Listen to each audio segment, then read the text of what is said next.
നമസ്കാരം, ഞാൻ Ans Mary Martin, nutritionist, Haily diabetes hospital, Palakkad. അമിത രക്തസമ്മർദ്ദമുള്ളവർക്ക് എങ്ങനെ ഓണസദ്യ ആസ്വദിച്ച് കഴിക്കാം എന്ന് നിങ്ങളുടെ സ്വന്തം ഡോക്ടറിനോട് നമുക്ക് ചോദിച്ചറിയാം. നമസ്കാരം ഫ്രണ്ട്സ്, നമുക്ക് ഓണസദ്യ എന്ന് പറയുമ്പോഴത്തേക്കും നമുക്ക് എപ്പോഴും മധുരമാണ് നമുക്ക് ഓർമ്മയിൽ വരുന്നത്.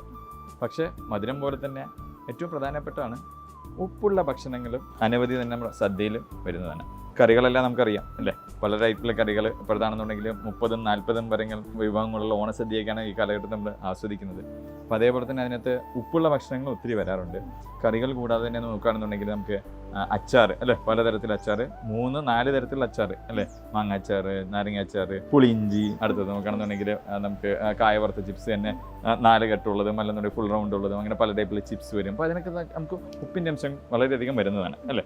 അതേപോലെ തന്നെ ഏറ്റവും പ്രധാനപ്പെട്ടതാണ് സദ്യയിൽ പപ്പടം. നമുക്ക് കറികളിലൊപ്പം ആണെന്നുണ്ടെങ്കിലും സാമ്പാറിനൊപ്പം ആണെങ്കിലും പായസത്തിനൊപ്പം പപ്പടം അല്ലേ, കൂടുതൽ ഉപ്പുള്ള ഭക്ഷണങ്ങളാണ്. അപ്പോൾ ഉപ്പിൻ്റെ ഉപയോഗം നിജപ്പെടുത്തുന്നത് രക്തസമ്മർദ്ദം കുറഞ്ഞു നിർത്താനായിട്ട് സഹായിക്കും. അപ്പോൾ ഈ പറഞ്ഞ പോലെ അച്ചാറും മറ്റേ പപ്പടമൊക്കെ ഉപയോഗിക്കുമ്പോഴത്തേക്കും മിതമായ അളവിൽ ഉപയോഗിക്കുന്നത് വളരെയധികം ഗുണം ചെയ്യും. അല്ലെങ്കിൽ ചിലപ്പോൾ ഉപ്പ് കൂടുതലായിട്ട് ചെന്നുകഴിയുമ്പോഴത്തേക്കും നമുക്ക് രക്തസമ്മർദ്ദത്തിൽ മാറ്റം വരാനുള്ള സാധ്യതകളും കൂടുതലാണ്. അപ്പോൾ നമുക്ക് രക്തസമ്മർദ്ദം ഉള്ളവർക്കും ഇതൊന്നും കഴിക്കേണ്ടെന്ന് പറയുന്നില്ല, പക്ഷേ അളവ് നിജപ്പെടുത്തിക്കൊണ്ട് കഴിക്കുന്നത്, ഇപ്പോൾ പപ്പടമൊക്കെ ആണെങ്കിൽ ഒരു പപ്പടത്തിൽ നിർത്തുന്നത് വളരെയധികം നന്നായിരിക്കും. അച്ചാറൊക്കെ ആണെന്നുണ്ടെങ്കിൽ ഒന്ന് തൊട്ടുകൂട്ടാൻ മാത്രം ഉപയോഗിക്കുന്നുണ്ടെങ്കിൽ അതും തീർച്ചയായിട്ടും നമുക്ക് ഉപ്പിൻ്റെ അകത്തോട്ട് ചെന്നുന്ന അളവ് കുറയ്ക്കുവാനും രക്തസമ്മർദ്ദത്തിൽ അധികം വ്യതിയാനം വരാതെ ഓണസദ്യ ആസ്വദിക്കാനും സഹായിക്കും. അപ്പോൾ അമിത രക്തസമ്മർദ്ദമുള്ളവരും മേൽപ്പറഞ്ഞ കാര്യങ്ങൾ പാലിച്ചുകൊണ്ട് ഓണസദ്യ തീർച്ചയായിട്ടും ആസ്വദിക്കുക. എല്ലാ പ്രേക്ഷകർക്കും ഐശ്വര്യവും സമ്പദ് സമൃദ്ധിയും നിറഞ്ഞ ഓണാശംസകൾ.